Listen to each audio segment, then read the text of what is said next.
नमस्कार, जय Shri Krishna. So love ज्ञान यूट्यूब चैनल में आप सभी का स्वागत है। फ्रेंड्स, आज हम आपको एक लोक कथा सुनाएंगे कि लालच करने से कैसे नुकसान होता है। लालच बुरी बला है। तो ये कहानी है एक गवाला की जो रोज़ अपनी गायें चराने के लिए जंगल जाता था। तो यह कहानी है एक गवाला रोज़ अपनी गायों को चराने के लिए जंगल ले जाता। उस गवाले की एक गाय बहुत ही सुंदर थी। तो एक दिन जंगल में क्या हुआ, छोटा सा अनुचित लाभ है हमारा बड़ा नुकसान करवा सकता है। हम छोटे से लाभ के लिए बड़ी मुसीबत में फंस सकते हैं। तो लालच की वजह से हम ऐसी परेशानियों में फंस सकते हैं जिसकी वजह से जीवन बर्बाद हो सकता है। लालच कैसे नुकसान करवाता है, इस संबंध में हम ये आपको एक लोक कथा सुनाते हैं। पुराने समय में एक गवाला रोज अपनी गायों को चराने के लिए जंगल ले जाता। सभी गायों के गले में छोटी छोटी घंटियां बंधी थी। उस गवाले की एक गाय बहुत ही सुंदर थी। उसके गले में सबसे अलग और बड़ी घंटी बंधी थी। ग्वाला उस गाय का बहुत ध्यान रखता था, विशेष ध्यान उसी पर रखता था। एक दिन जंगल से एक ठग गुजर रहा था। उसने सुंदर गाय को देखा तो उसे चुराने की योजना बनाने लगा। गाय के गले में घंटी बंधी थी, इस कारण वह उसे आसानी से लेकर नहीं जा सकता था, क्योंकि वह गाय अलग होती इधर उधर तो उस घंटी की आवाज़ से पता चल जाता। ठग उस गवाले से जाकर मिला और बोला, भाई, मैं एक व्यापारी हूँ। मुझे तुम्हारी गाय के गले में बंधी घंटी बहुत सुंदर लगी, अच्छी लगी। इसकी कीमत क्या है? गवाले ने उत्तर दिया कि ये घंटी 20 रुपये की है। व्यापारी बने ठग ने गवाले से कहा, मैं तुम्हें इस घंटी के 40 रुपये दे देता हूँ, तुम मुझे ये घंटी दे दो। गवाले ने सोचा कि 20 रुपये ज़्यादा मिल रहे हैं तो मैं इस घंटी को बेच देता हूँ। लेकिन गवाले को पता नहीं चला कि ये ठग है, ये घंटी लेके और फिर अपनी गाय को चुरा लेगा। लेकिन उसने 20 रुपये ज़्यादा मिल रहे तो उसने लालच से उस घंटी को बेच दिया। गवाले ने 40 रुपये लेकर घंटी उस ठग को दे दी।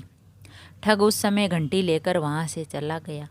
गवाला भी 20 रुपये ज़्यादा लेकर खुश था। अब उसकी सबसे सुंदर और कीमती गाय के गले में घंटी नहीं थी। लापरवाह गवाला जो एक जगह बैठा था, गवाले को मालूम ही नहीं चला और उसकी गाय घास चरते चरते थोड़ी दूर चली गई। ठग ने मौका पाकर उस गाय की रस्सी पकड़ी और उसे अपने साथ ले गया। गाय के गले में घंटी नहीं थी, इस कारण गवाले को कुछ पता ही नहीं चला, कुछ अंदाज़ा ही नहीं लगा कि गाय चोरी हो गई है या गाय कहाँ गई है। शाम को जब उसे गाय नहीं दिखाई दी तो वह उसे खोजने लगा। बहुत खोजने के बाद भी उसे गाय दिखाई नहीं दी। वह निराश होकर अपने घर लौट आया। पूरी बात अपने पिता को बताई। पिता बुद्धिमान थे, वे तुरंत समझ गए कि वह व्यक्ति व्यापारी नहीं था, वह ठग था। इसीलिए तुम्हें थोड़े ज़्यादा पैसों का लालच दिया और तुमने घंटी उतार कर उसे दे दी। तो पिता ने पुत्र को समझाया कि हमें कभी भी छोटे सी अनुचित के चक्कर में, छोटे लाभ के चक्कर में नहीं फंसना चाहिए। आज 20 रुपये लालच में हमारी सबसे सुंदर गाय चोरी हो गई। लालच से कभी भी सुख नहीं मिलता। इस बुराई से बचना चाहिए और हमें कभी भी लालच नहीं करना चाहिए, क्योंकि वह ठग था। लेकिन उस ग्वाले को पता ही नहीं चला कि ये ठग है। उसने पूछा, ये घंटी कितने रुपए की है? तो उसने बोला 20 रुपये की। तो उसने कहा, मैं आपको 20 रुपये ज़्यादा देता हूँ और ये घंटी दे दो।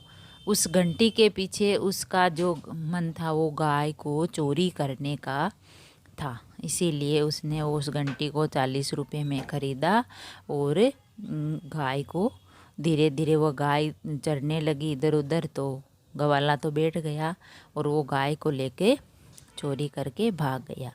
तो फ्रेंड्स, इस कहानी से हमें यही शिक्षा मिलती है कि छोटा सा अनुचित लाभ हमारा बड़ा नुकसान करवा सकता है। लालच की वजह से हमें ऐसी परेशानियों में फंस सकते हैं। तो हमें कभी लालच नहीं करना चाहिए। छोटा सा लालच बड़ा नुकसान करवा सकता है, जैसे गवाले का हुआ था। क्योंकि गवाले ने जो 20 रुपये में घंटी बेची, वो फिर गाय ही उसकी चोरी कर ली। तो फ्रेंड्स, इस कहानी से हमें यही शिक्षा मिलती है कि हमें कभी भी लालच नहीं करना चाहिए। लालच बुरी बला होती है। तो एक ग्वाला रोज़ अपनी गायों को चराने जाता, लेकिन उसको उस ठग का पता नहीं चला और वह लालच में आ गया और अपनी गाय को खो दिया। फ्रेंड्स, अगर कहानी पसंद आई तो लाइक और शेयर ज़रूर करें। ऐसी ही कहानी और कथा सुनने के लिए, जानने के लिए चैनल को सब्सक्राइब करें। थैंक यू, धन्यवाद।